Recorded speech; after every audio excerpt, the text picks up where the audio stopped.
Hello, thanks for joining me for this introduction to transportability analysis.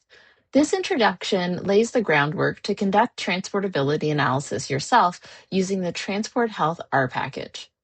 After this video, there will be a series of videos available that will walk you through how to use each of the modules in the TransportHealth R package to conduct transportability analysis. There are a number of takeaways that we intend for you to get from this presentation. First, ensuring high internal validity is important, especially in studies aimed to determine the comparative effectiveness of an intervention. As randomization is an important and powerful tool, running high-quality randomized clinical trials, or RCTs, is really important. We should do more to run locally relevant trials for global health. At the same time, we need to acknowledge the challenges that local decision makers face when a large body of trial evidence comes from outside their country. It's important for decision makers to consider local context. Instead of just qualitatively questioning the external validity, for example, how well the intervention will actually work in a local setting, we can consider using transportability and generalizability analyses to quantitatively assess the external validity of study findings. Here, we think that both internal validity and external validity are important considerations for decision makers. Much decision making in health relies on the hierarchy of evidence, a concept from evidence-based medicine. Here, randomized clinical trials act as a critical source of evidence for global health decision-making. For example, randomized clinical trials can be synthesized into meta-analyses, and meta-analyses then frequently underpin clinical guidelines which guide which treatments are available in which areas. As an example, the World Health Organization, or the WHO, often uses meta-analyses of published RCTs to formulate their global clinical guidelines. It's important that we understand why we use RCTs as a main source of evidence. The primary reason here is that they have high internal validity. That is, they do a good job of controlling for confounders. Specifically, randomization helps to minimize selection bias and on average creates groups that are comparable in prognostic factors or confounders. In turn, we can then establish a causal effect of the treatment on the outcome of interest. So, what are the challenges, though, facing RCTs for global health? Well, in 2021, we estimated that sub Saharan Africa represented only 2% of the trials conducted globally, despite bearing a disproportionate disease burden. Extending findings from original studies conducted in high income countries to low and middle income countries can be challenging because there are often important differences in effect modifiers, such as age and comorbidity, that influence treatment effects. So, what can we do to support effective local decision making? As we mentioned before, while internal validity often receives the most focus, how applicable findings are to the local population is really important. This is external validity. We advocate that instead of thinking of internal and external validity separately, we should consider them jointly as target validity. Achieving target validity requires not only ensuring robust control of confounders for internal validity, but also ensuring that the study results are relevant to the intended target population. Target validity integrates both internal and external validity jointly to make high-quality decision-making possible. From a quantitative perspective, target bias, a measure of target validity, can be determined as the sum of internal bias and external bias. Internal bias here is the difference between the study estimate and the true effect in the study population, while external bias is the difference between the true effect in the study sample and the true effect in the target population. Ideally, we want the data and study results that we're using to have high target validity. That is, they are low in internal bias and they are low in external bias.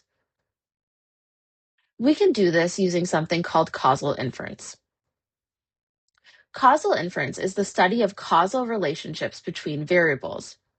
Here, we are interested in whether a change in one variable leads to a change in another variable, rather than simply two variables being correlated. For example, we want to know if we take medication, will it reduce our high blood pressure? Causal inference provides a statistical framework to address the target validity of studies. We can use directed acyclic graphs, or DAGs, as a tool to help us talk about causal inference.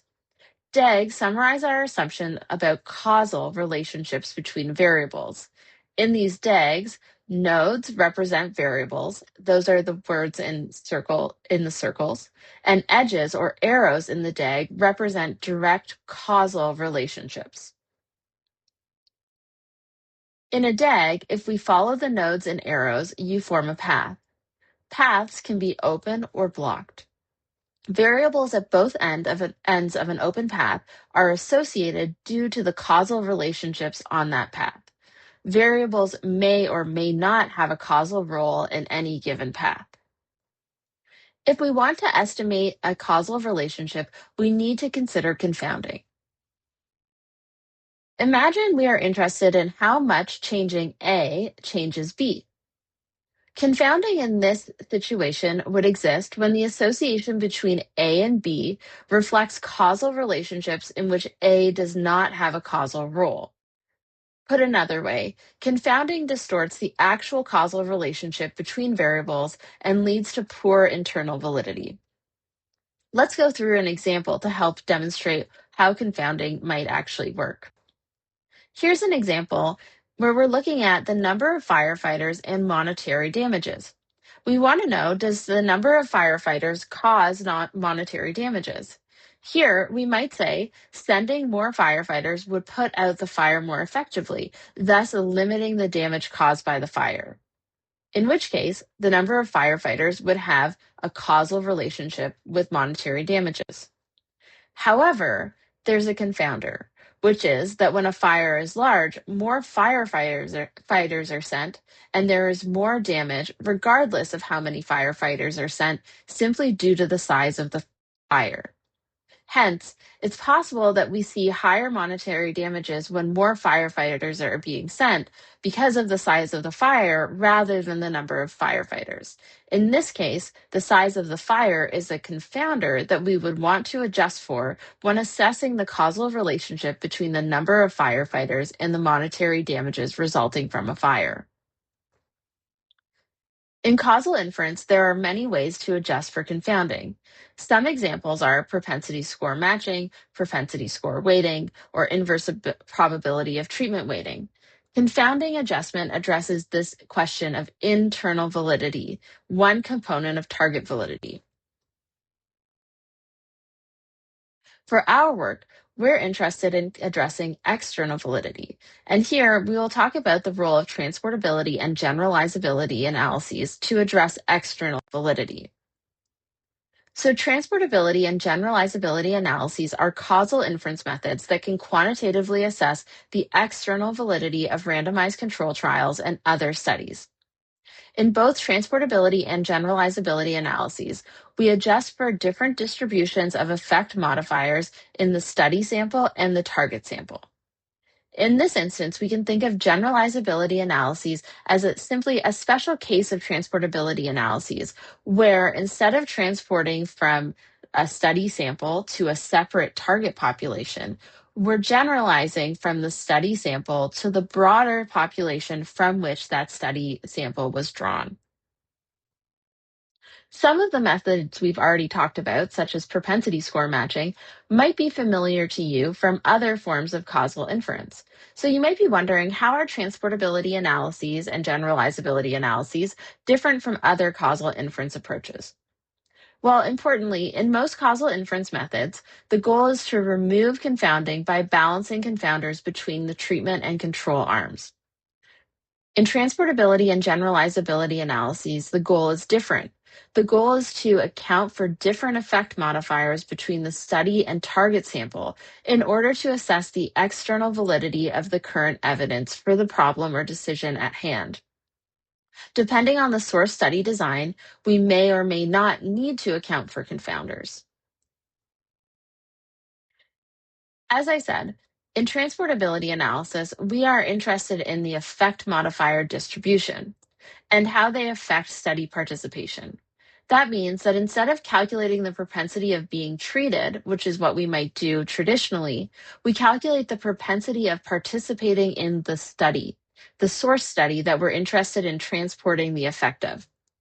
Weighting is done via inverse odds of participation weighting in transportability analysis. To estimate the causal effects in the target population, we use inverse odds of participation weighting to weigh the observations in the original study data, given the distribution of effect modifiers between the original and target studies. Now I will provide you with a high-level overview of the process of transportability analysis. As I mentioned, we adjust for differences between the source and target settings by balancing the different distributions of effect modifiers in each setting. That means that statistically, we try to make the source population look like the target population. Here in the figure on the right, you can see that before adjustment, the source population and the target population look quite different. We can see that the mean or mode of the target and source population is different, with the source population being below zero and the target population being above zero. After adjustment, while there are still some differences between the source and target population, you can see that there is much more overlap, with the target population being overlapped almost entirely by the source population. Now that we've balanced the effect modifiers between our source and target populations, we can obtain an unbiased estimate of the treatment effect for our target population. Here you can see the results from a simulation study we conducted where we can know the true effect in the target population. That's this magenta line and circle at the top. Below, in the orange, we can see the naive estimate, which is what we would estimate if we didn't balance the effect modifiers between our source and target populations. The bottom line is our transportability adjusted effect estimate. You can see that there is a lot of comparability between the true effect in the target population and our transportability adjusted effect estimate. It's important to note that robust transportability analysis is time intensive and requires a number of steps to be taken before the analysis is actually conducted. First, we must identify the covariates and effect modifiers that need to be included in our analysis. This is often done through a systematic literature review to identify variables, and then through stakeholder engagement to understand the causal relationships between the relevant covariates and effect modifiers. This could include developing a directed acyclic graph, or DAG, to formalize our causal structure, like the one we showed you earlier in this presentation. Then, we need to identify high-quality data sets that address our research question of interest and include the variables we've identified as necessary for our analysis. Once these data sets have been obtained, we need to review the data sets and curate them for our purposes. This includes data cleaning, handling missing values, and standardizing data formats across data sets to allow transportability analysis to be conducted. The final step is conducting the transportability or generalizability analysis. There are a number of different ways to transport effect estimates within this causal inference framework. We have prepared a few short videos that walk you through implementing these different approaches to transportability analysis using the TransportHealth R package.